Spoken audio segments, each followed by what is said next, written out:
Bismillahirrahmanirrahim, dear students. Today we will discuss relative stability of alkenes. तो हम ये देखना चाहते हैं कि अल्केन की स्टेबिलिटी किन फैक्टर्स पे डिपेंड करती है, स्टेबिलिटी से क्या मतलब है और कौन सी अल्कीन ज़्यादा स्टेबल है।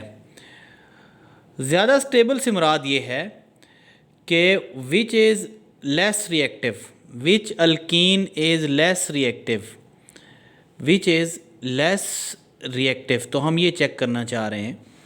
तो सबसे पहले हम ये देखते हैं, हम यहाँ पे दो चीज़ें डिस्कस करेंगे। एक तो हम देखेंगे कि कौन से फैक्टर्स हैं जो अल्कीन्स की स्टेबिलिटी को इफ़ेक्ट करते हैं। वी विल डिस्कस फैक्टर्स, कैसे कौन से फैक्टर्स हैं जिनको चेक करके हम अल्कीन्स की जो स्टेबिलिटी है और इनफैक्ट रिलेटिव स्टेबिलिटी है उसको हम एक्सप्लेन कर लेंगे। Number one. नंबर टू, जो अहम फैक्टर है, ये अहम चीज़ है, वो ये है कि हम कैसे डिस्कस करेंगे उसको। तो दो चीज़ें पहले हम डिस्कस करते हैं। सबसे पहले हम देखते हैं फैक्टर्स। जो सबसे फर्स्ट फैक्टर है वो है पोजीशन ऑफ पाई बॉन्ड और डबल बॉन्ड, कि पाई बॉन्ड कहाँ पे लोकेटेड है। पोजीशन ऑफ पाई बॉन्ड, सो पहला फैक्टर है पोजीशन ऑफ पाई बॉन्ड और डबल बॉन्ड, कि डबल बॉन्ड कहाँ पे लोकेटेड है। तो हम पहले इस फैक्टर को देख लेते हैं कि इससे क्या मतलब है, कि डबल बॉन्ड फर्स्ट पोजीशन पे है या सेकंड पोजीशन पे है, यानी कि वन अल्काइन है या टू अल्काइन है। नंबर टू, सेकंड फैक्टर है number of substituent, number of substituent, के सब्स्टिट्यूएंट कितने अटैच हैं, यानी कि ब्रांचेस कितनी अटैच हैं। नंबर ऑफ सब्स्टिट्यूएंट और ब्रांचेस, सब्स्टिट्यूएंट और ब्रांचेस के जो डबल बॉन्ड है उसके अराउंड कितने सब्स्टिट्यूएंट अटैच हैं, ब्रांचेस कितनी अटैच हैं। और जो थर्ड फैक्टर है बच्चों, जो थर्ड फैक्टर है वो है रिलेटिव पोजीशन ऑफ सब्स्टिट्यूएंट, कि जो सब्स्टिट्यूएंट हैं उनकी रिलेटिव और रिलेटिव पोजीशन क्या है।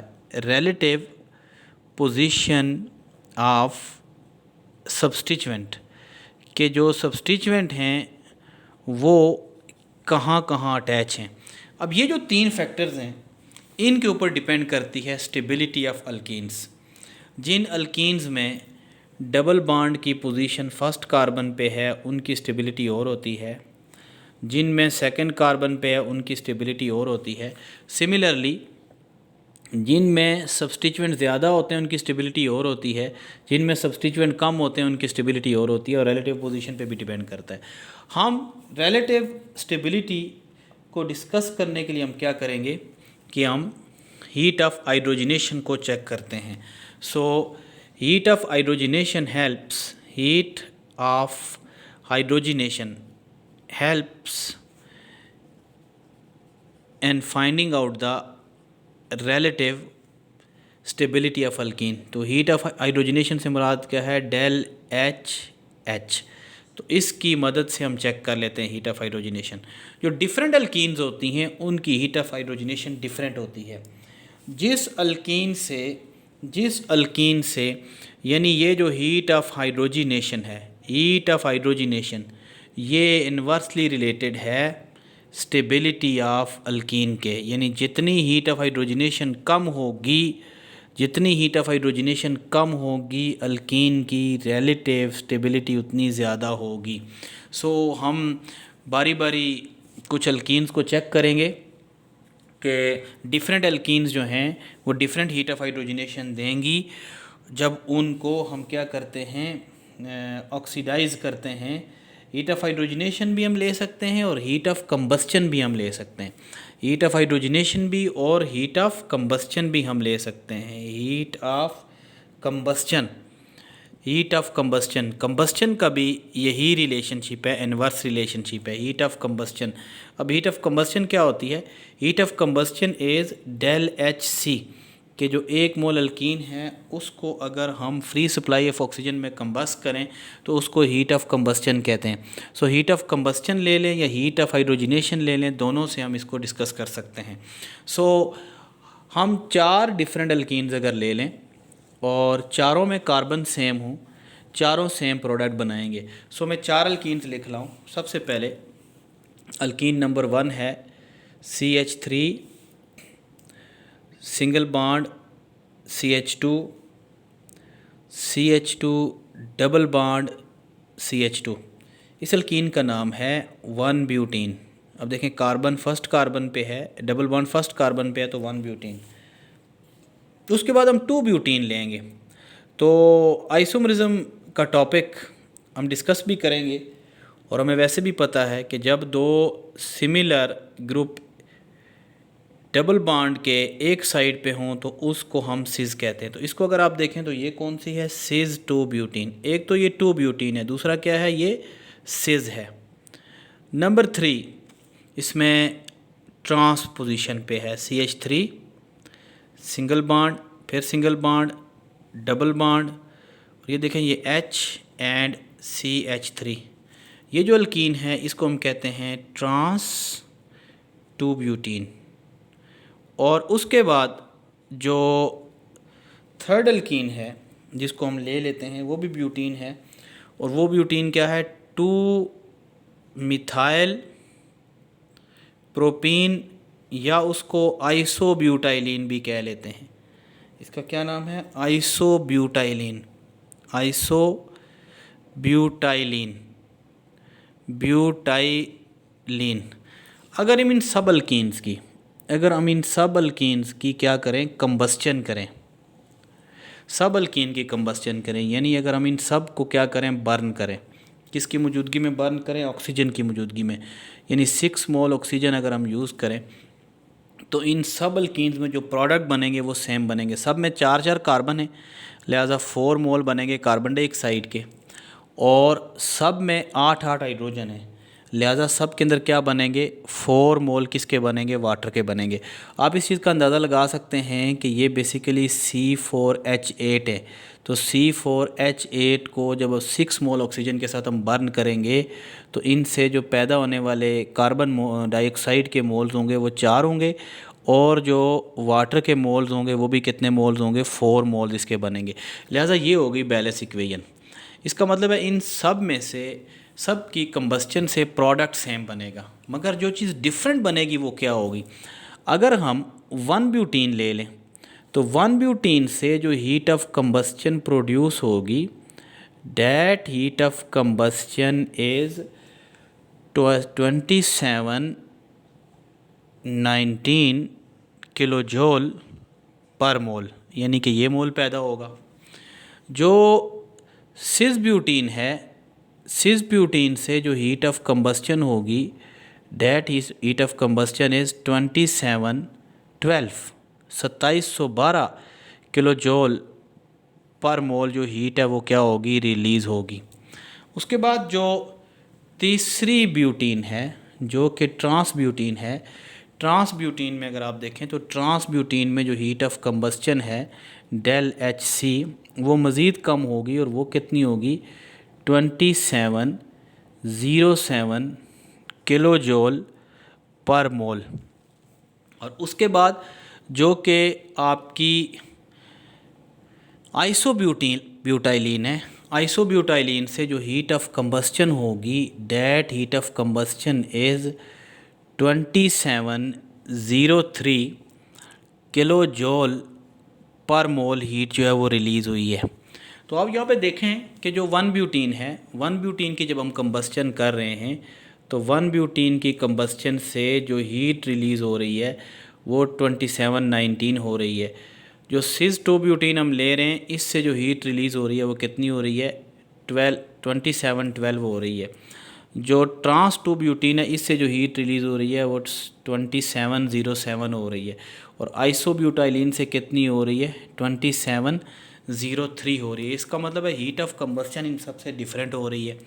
अगर इन सब से हीट ऑफ कंबस्चन डिफरेंट हो रही है तो इसका मतलब है कि मैंने अभी बताया था कि जिससे सबसे कम हीट रिलीज़ होगी वो क्या होगी, मोस्ट स्टेबल होगी। सो आप यहाँ पे लिख सकते हैं 1 ब्यूटीन। तो उसके बाद आप लिखेंगे सिज 2 ब्यूटीन। उसके बाद है ट्रांस 2 ब्यूटीन, ट्रांस 2 ब्यूटीन। और उसके बाद है आइसोब्यूटाइलिन। आइसोब्यूटाइलिन का मैंने आपको बताया है कि जो IUPAC से नेम होता है दैट इज़ मिथाइल प्रोपीन और 2 मिथाइल प्रोपीन। इसकी जो हीट ऑफ कंबस्चन है दैट इज़ 2719। जो सिस 2 ब्यूटीन की है वो है 27112। और जो ट्रांस 2 ब्यूटीन की है दैट इज़ 2707। और आइसोब्यूटाइलिन की कितनी है 2703। यानी आप ये देख सकते हैं कि these are different heat of combustion. ये सारी की सारी क्या हैं, डिफरेंट हीट ऑफ कंबस्चन है। और अभी हमने कहा था कि heat of combustion is inversely proportional to stability. Stability कि स्टेबिलिटी के साथ इनका क्या रिलेशनशिप है, इनवर्स। तो जिसकी हीट ऑफ कंबस्चन सबसे क्या होगी, सबसे कम होगी, वो सबसे स्टेबल होगी। इसका मतलब है यहाँ से हम ये देख सकते हैं कि सबसे ज़्यादा हीट ऑफ कंबस्चन किसकी है, 1 ब्यूटीन की। सो 1 ब्यूटीन क्या होगी, सबसे स्टेबल होगी। और सबसे कम किसकी है, आइसोब्यूटाइलिन की। तो ये सबसे स्टेबल होगी। और 1 ब्यूटीन की सबसे ज़्यादा है, इसलिए 1 ब्यूटीन जो होगी वो क्या होगी, लीस्ट स्टेबल होगी। तो कहने का मकसद ये है कि 1 butene is least stable butene among these. तो दूसरे नंबर पे इम्पॉर्टेंट बात ये है कि नंबर ऑफ़ अल्काइल ग्रुप भी इफ़ेक्ट करते हैं। अगर आप देखें तो ये जो डबल बॉन्ड के अक्रॉस जो ये वाली आइसोब्यूटीन है, इसमें एक मिथाइल ग्रुप है। यानी कि इसको आप इस तरह लिख सकते हैं कि CH3 single bond, CH3 double bond, CH2। तो आप ये डबल बॉन्ड में देखें, ये 2 मिथाइल ग्रुप है, 2 मिथाइल ग्रुप हैं, जिसकी वजह से क्या होता है कि जो लॉजिक में भी आपको बताता हूँ कि यहाँ पे जितनी ज़्यादा क्राउडिंग होगी डबल बॉन्ड के करीब या डबल बॉन्ड के अराउंड जितने ज़्यादा ग्रुप होंगे, वो आम तौर पर जो ऑक्सीजन है उसको इस पाई बॉन्ड तक नहीं पहुंचने देंगे। जब इस पाई बॉन्ड तक नहीं पहुंचने देंगे तो डेफिनेटली जब 2 रिएक्टेंट, ज़ाहिर है जो आपकी ब्यूटीन है उसका रिएक्शन, मेन रिएक्शन सेंटर ये डबल बॉन्ड है, सबसे पहले यहाँ रिएक्ट करेगा। अगर यहाँ पे ऑक्सीजन मुश्किल से पहुँचेगी क्राउडिंग की वजह से, तो डेफिनेटली जो रिएक्शन होगा वो डिले होगा, रिएक्शन जो होगा वो लेट होगा, और जो हीट रिलीज़ होगी वो भी क्या होगी, कम रिलीज़ होगी। अब इसमें इसका मतलब है कि अगर हम कंपेयर करें तो जो फर्स्ट पोजीशन पे जो आपकी डबल बॉन्ड लगा होगा वो वाली अल्कीन सबसे रिएक्टिव होंगी, और दरमियान में अगर डबल बॉन्ड होगा तो वो सबसे कम रिएक्टिव होगी, पहली बात। दूसरी बात, अगर कोई सिज है तो सिज जो होगी वो, तो मैं ये मेंशन भी कर देता हूँ कि अमंग अल्कीन्स इसका मतलब है जो 1 अल्कीन्स हैं, 1 अल्कीन्स ऑलवेज़ रिएक्टिव होंगी किससे, 2 अल्कीन से या मिड अल्कीन से, पहली बात। दूसरी इंपॉर्टेंट बात, अगर सिज ट्रांस हैं तो उनमें से जो सिज होगी, सिज अल्कीन, उसमें ज़ाहिर है ग्रुप्स एक दूसरे के नज़दीक होते हैं, स्टेरिक हिंड्रेंस होती है। तो cis alkenes are always reactive than या less stable than which alkene, trans alkenes. इसका मतलब है अगर सिज और ट्रांस का कंपैरिजन करें तो सिज और ट्रांस में जो ट्रांस अल्कीन है वो ज़्यादा स्टेबल होगी बनिस्बत सिज के।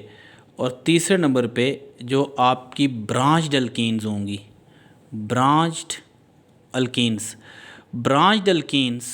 Are always more stable than unbranched alkyne.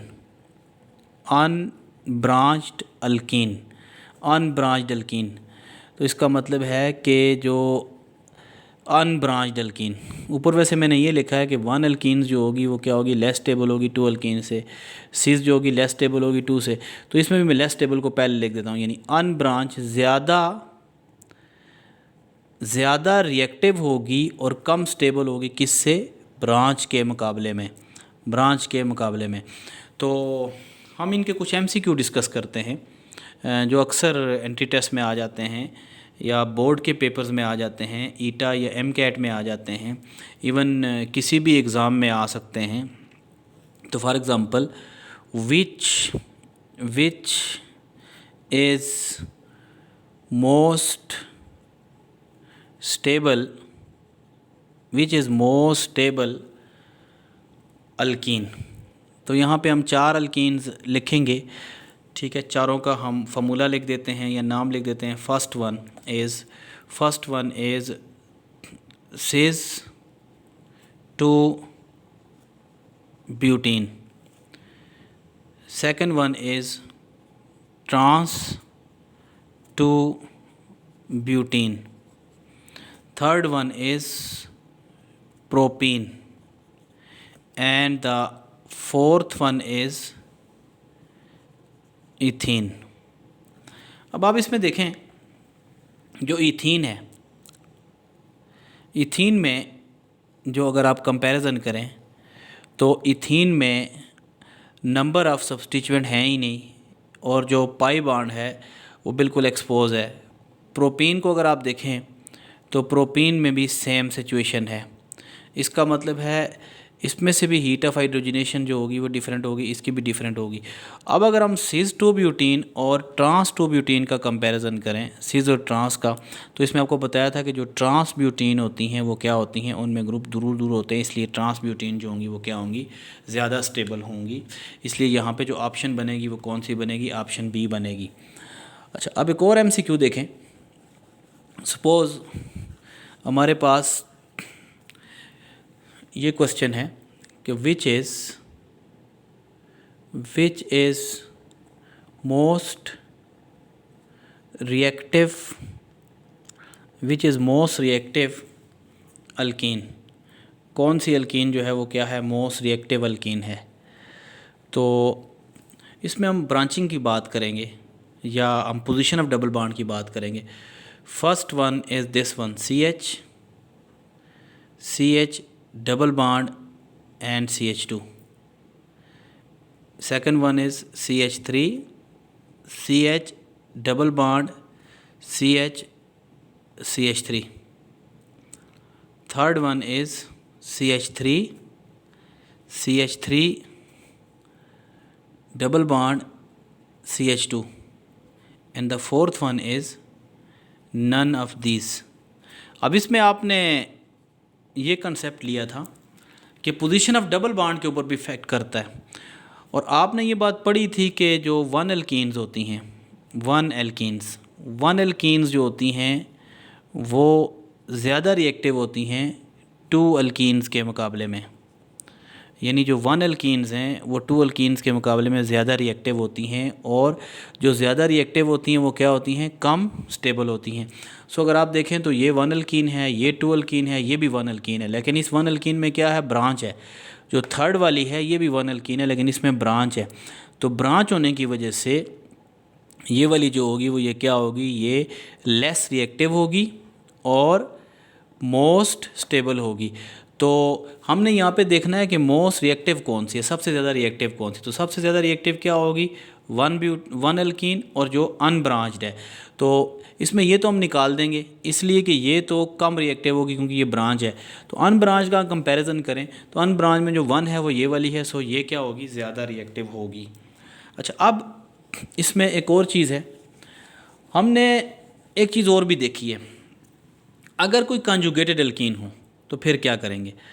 अक्सर ये होता है कि जो कंजुगेटेड अल्कीन होती हैं, कंजुगेटेड अल्कीन्स, तो कंजुगेटेड अल्कीन्स ज़्यादा स्टेबल होती हैं बनिस्बत किसके, नॉन कंजुगेटेड अल्कीन्स के। तो अगर सपोज़ यहाँ पे पूछ लिया जाए कि विच इज़ मोर स्टेबल, कौन ज़्यादा स्टेबल होगी, तो इसमें जो ऑप्शन है, फॉर एग्ज़ाम्पल सबसे पहले option ethene, CH2 double bond CH2। Option B है propene CH3 CH double bond CH2। Option C है CH2 double bond CH double bond CH2। All are या all have same level of stability, यानी सब का level of stability क्या होता है, same होता है।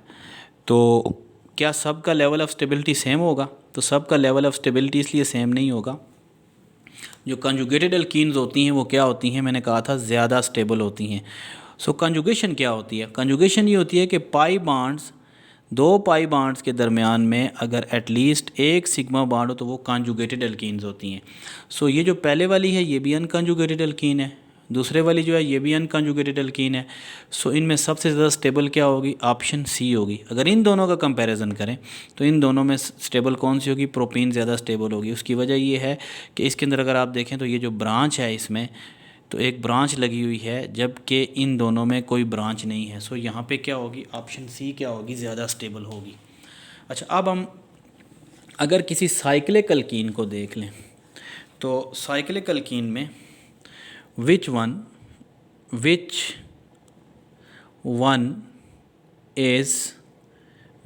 is more reactive? More reactive से क्या मतलब है कि जो कम स्टेबल कौन सी होगी। फॉर एग्ज़ाम्पल ऑप्शन ए है, ऑप्शन ए में हम ले लेते हैं साइक्लोप्रोपीन। उसके बाद है ऑप्शन बी, ऑप्शन बी में क्या है? साइक्लोब्यूटीन। ऑप्शन सी में हम ले लेते हैं साइक्लोपेंटीन। और ऑप्शन डी में हम ले लेते हैं साइक्लोएक्जीन। इसका नाम है साइक्लोप्रोपीन, इसका नाम है साइक्लोब्यूटीन, इसका नाम है साइक्लोपेंटीन, इसका नाम है साइक्लोएक्जीन। तो इसमें आप देखें कि कौन सबसे ज़्यादा रिएक्टिव है। तो इसमें आपने एक तो ये है कि यहाँ पे सब में एक एक डबल बॉन्ड है और इन सब में डबल बॉन्ड की पोजीशन जो होगी वो क्या होगी तकरीबन। अब इसको हम यहाँ पे वन साइक्लोप्रोपीन नहीं कहते, इसको वन साइक्लोब्यूटीन नहीं कहते, यानी डबल बॉन्ड की पोजीशन वाली बात भी नहीं है।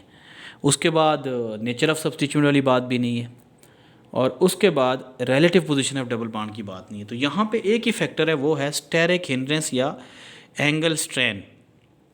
तो आपने पढ़ा हुआ था कि जो साइक्लिक कंपाउंड होते हैं, साइक्लिक कंपाउंड ज़्यादा रिएक्टिव होते हैं। साइक्लिक कंपाउंड क्यों ज़्यादा रिएक्टिव होते हैं? क्योंकि उनके अंदर एक स्ट्रेन होती है जिसको एंगल स्ट्रेन कहते हैं। एंगल स्ट्रेन को स्टेरिक स्ट्रेन भी कहते हैं कि आमतौर पर जो नॉर्मल एंगल है उससे जब डेविएट करता है तो उसको एंगल स्ट्रेन कहते हैं। अब इसमें नॉर्मल जो अल्कीन है जहाँ पे डबल बॉन्ड होगा वहाँ पे एंगल कितना होना चाहिए? 120 डिग्री। लेकिन ये जो आपका डबल बॉन्ड है, डबल बॉन्ड की वजह से sp2 जब हाइब्रिडाइजेशन हो रही है तो एट द सेम टाइम यहाँ पे क्या हो रहा है? एट द सेम टाइम अगर आप देखें तो यहाँ पे जो तीन ऑर्बिटल्स हैं, इन तीन ऑर्बिटल्स में जो ओवरलैपिंग हो रही है तो ओवरलैपिंग में ये जो एंगल है इस एंगल में कमी आती है। जब एंगल में डिक्रीज़ आता है तो एंगल में डिक्रीज़ आने की वजह से ये जो मॉलिक्यूल है ये अनस्टेबल है और इसकी एनर्जी प्रोफाइल हाई है। एनर्जी प्रोफाइल हाई होने की वजह से जो इसकी रिएक्टिविटी है वो क्या हो जाती है? चेंज हो जाती है। सबसे रिएक्टिव जो होगा वो कौन सा होगा? साइक्लोप्रोपीन, उसके बाद साइक्लोब्यूटीन, उसके बाद साइक्लोपेंटीन, उसके बाद साइक्लोएक्जीन। यानी जैसे जैसे एंगल इंक्रीज होता जाएगा रिएक्टिविटी कम होती जाएगी, स्टेबिलिटी बढ़ती जाएगी। तो this is the comparison between cyclic alkene. आप अगर सपोज़ इसमें एक चीज़ और है कि साइक्लिक कंपाउंड हो और एक कंजुगेटेड हो और एक अनकंजुगेटेड हो, तो for example which one is most stable, तो आप इनकी हीट ऑफ हाइड्रोजनेशन से भी देख सकते हैं। स्टेबिलिटी का